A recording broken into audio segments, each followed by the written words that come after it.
বাংলাদেশকে বাজেট সহায়তা হিসেবে জুনের মধ্যে $1 বিলিয়ন পর্যন্ত ঋণ দিতে রাজি হয়েছে এশিয়ান ডেভেলপমেন্ট ব্যাংক। এর জন্য সরকারকে ব্যাংক খাত ও সংস্কার সহ বেশ কিছু শর্ত জুড়ে দিয়েছে এডিবি। শর্তগুলোর অন্যতম হলো বেসরকারি ব্যাংকের পরিচালক সংখ্যা ও তাদের কার্যকাল কমানো। গত সোমবার এডিবির দক্ষিণ এশিয়া অঞ্চলের মহাপরিচালক তাকেও কুরেশির নেতৃত্বে একটি প্রতিনিধি দল ঢাকায় অর্থ উপদেষ্টা ডক্টর সালেহ উদ্দিন আহমেদের সঙ্গে বৈঠক করে।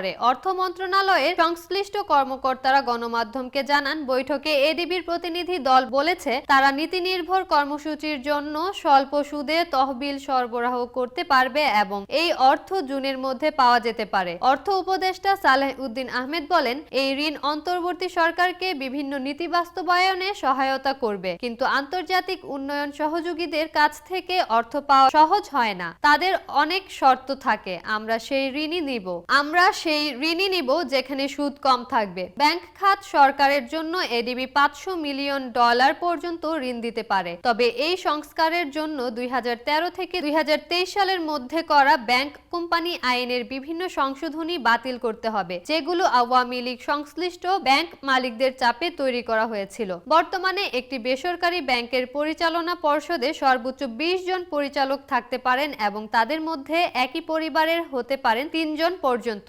পরিচালকদের সর্বোচ্চ 12 বছর বোর্ড সদস্য হিসেবে থাকার সুযোগ রয়েছে। এখানে পরিবর্তন আনার শর্ত দিতে পারে এডিবি আরও $300 থেকে $500 মিলিয়ন দিতে পারে জলবায়ু পরিবর্তনের প্রভাব মোকাবিলার জন্য। তবে এর জন্য অন্তত 16টি শর্ত পূরণ করতে হবে। এর মধ্যে একটি হতে পারে পৌরসভাগুলোর জলবায়ু পরিবর্তন মোকাবেলার সক্ষমতা বৃদ্ধির জন্য 2026 থেকে 2035 সাল মেয়াদী জাতীয় কৌশল অনুমোদন ও বাস্তবায়ন। এছাড়া 2025 থেকে 2041 মেয়াদী পরিবহন মাস্টার প্ল্যান বাস্তবায়ন করতে হবে। এই পরিকল্পনায় এমআরটি, উন্নত বাস সার্ভিস এবং অন্যান্য পরিবহন সুবিধার উন্নয়নের মাধ্যমে বায়ু দূষণ কমানোর উদ্যোগ নেওয়া হবে। আরেকটি শর্ত হতে পারে দুর্যোগ ও জলবায়ু ঝুঁকিপূর্ণ তথ্য প্ল্যাটফর্ম চালু করা, যার মাধ্যমে 500 উপজেলার মধ্যে অন্তত 250টিকে যুক্ত করা যাবে। এর মাধ্যমে জলবায়ু জনিত দুর্যোগের ঝুঁকি নিরূপণ ও সরকারি প্রকল্পের ব্যয় নির্ধারণ করা হবে। সেই সঙ্গে